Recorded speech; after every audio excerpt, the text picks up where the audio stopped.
that Josh Bastler trusts to put the ball in his hands at the end of the shot clock.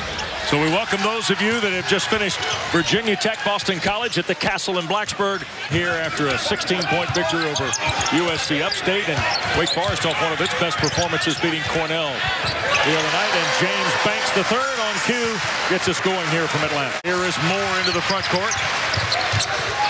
Back to Alvarado. Gave the old triple threat, took it to the cup and scored. And which turns into an opportunity for him, as Wes would say, going to the triple threat and using it to perfection.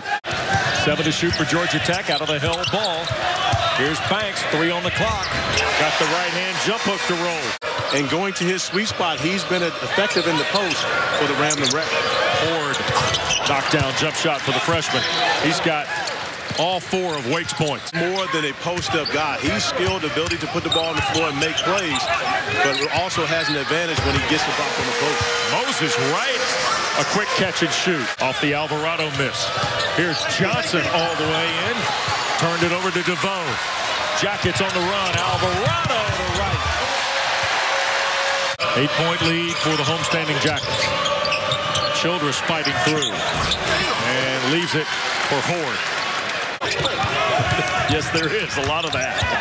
That's my guy, Love Brandon. And Wright turns it over. Here is Sharon Wright Jr. with a punch. Speaking of sons of legends in the ACC, no, that shot doesn't go in for Georgia Tech, but yet it is the best shot they could have gotten on that possession. Just like Sharon Wright Jr. pushing the ball down the floor. Averaging 6.5 for Coach Manning from Toulouse. And a 3 at the other end for Haywood. Fished it out to Horde, stolen DeVoe, and he gave it right back to Childress. Spot up 3. How about you, Brandon Childress? DeVoe. Here's Alvarado again. Slips it to DeVoe, lefty 3. Good for Michael DeVoe. His first points. He shot as well this season, but he feels as though they're due for a breakout game. Childress another one? Sure.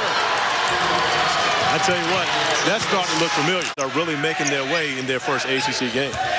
DeVoe with 5 to shoot. Look away from Banks. A 1,000-point score, and I think they may put that record in a spot where it's going to be hard to match for a long time. Banks on the receiving end of a Moses Wright pass. He's really been successful and made an impression on his team thus far. Another Archbishop Malloy guy, by the way, at Georgia Tech. Here is Horde on the drive. Jalen Horde the layup. This is Wright backing down, and the turnover. Musius is good. 6 for Moses Wright. He's reached his average. Post game with Jose Alvarado and Brandon Childress. That would be funny. A little more conventional there. Banks missed it. DeVoe the rebound. 3rd try good. Finally knocked away. Musius, and then Banks blocked that out of there. Here's Alvarado. Georgia Tech on the run out. Leaves it for Wright. Skip to DeVoe. Lefty 3. Sure. They're playing today as if they know the value of this game alone, regardless of the next 17, as a deep 3 is knocked down. I'm used to seeing him be, more ball dominant and making plays, but he's doing a great job of trusting his teammates as they find him an opportunity, and he takes advantage of it, giving them opportunities to make shots from beyond the arc. Wright beats Banks. And 1. DeVoe squeezes baseline. Got in trouble, stolen by Shawnee Brown.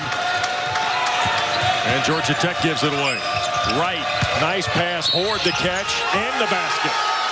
And Austin returning for Coach Pastner, 7 to shoot. Banks around Sarr. Pushed it up in the air with the right hand. And that's where James Banks is developing. Play the final 14 minutes here. Austin tees up one. Rebounded Gay, and a stick back and foul on Sarr. An 8-point game. 5 at the break, led by as many as 8 of the Jackets.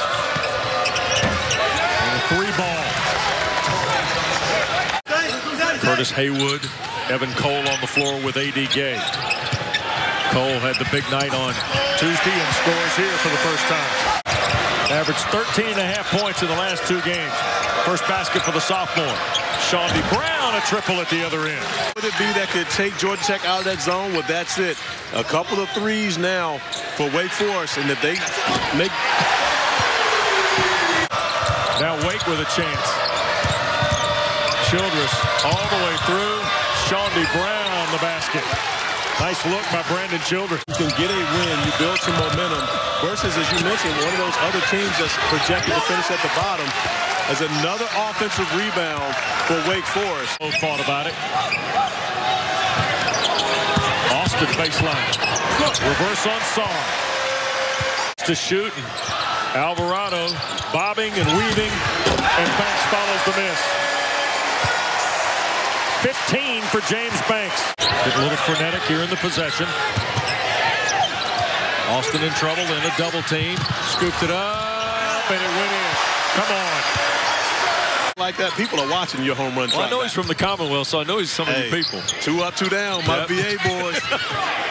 Banks a little soft hook with the right hand. Run for the Jackets. The lead back to its largest at 11. Smart. Soft jump shot. Second field goal for Akena Smart. I think Austin and Cole have given Josh Pastner some nice minutes. And there's Brandon Austin's third field goal of the half. He's got 8. Hit 4 of their last 5 from the floor. Wake just 1 of their last 5. Here's Alvarado with 5 to shoot. And I love that play by Jose Alvarado. Jose Alvarado is definitely the one guy they love to have the ball in his hands. Here's Horde. Through traffic, right hand, and a foul. Wow, pretty move by the rookie. Often what it's designed to do is to make a quick shot or force a quick shot from the opposing team.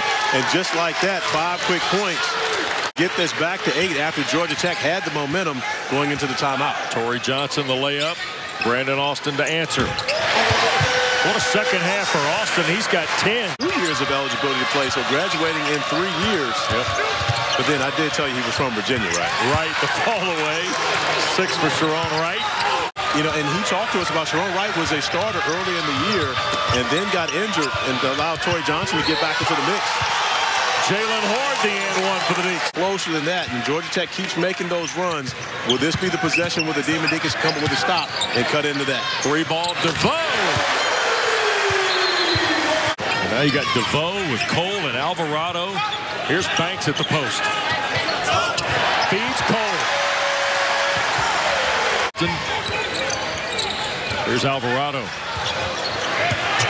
Lob. Banks. Austin has given Josh Pastner a great effort off the bench. And I think one of the keys to success for Georgia Tech is if he can continue to be that aggressive coming off the bench. But 20 minutes trying to hit 10 in a row. Got to 9 twice. I tell you what, I played with some guys that 20 minutes is short. You got to make 10 in a row. Cole blocks the 3. Off to the races. If you're able to handle that pressure, you're going to get exactly what you want moving toward the basket. Shawnee Brown blocked by Banks, recovers and scores. One guy one night, another guy the next night. But the problem comes with the consistency. That's what you need to be successful in this league, and that's oftentimes what you're unable to get. Childress out of the corner. Wait, they won't let me get a win in this building. Oh, is that it? Oh, yeah. Okay. You know how this thing works. Runner by Childress. Banked it, and that...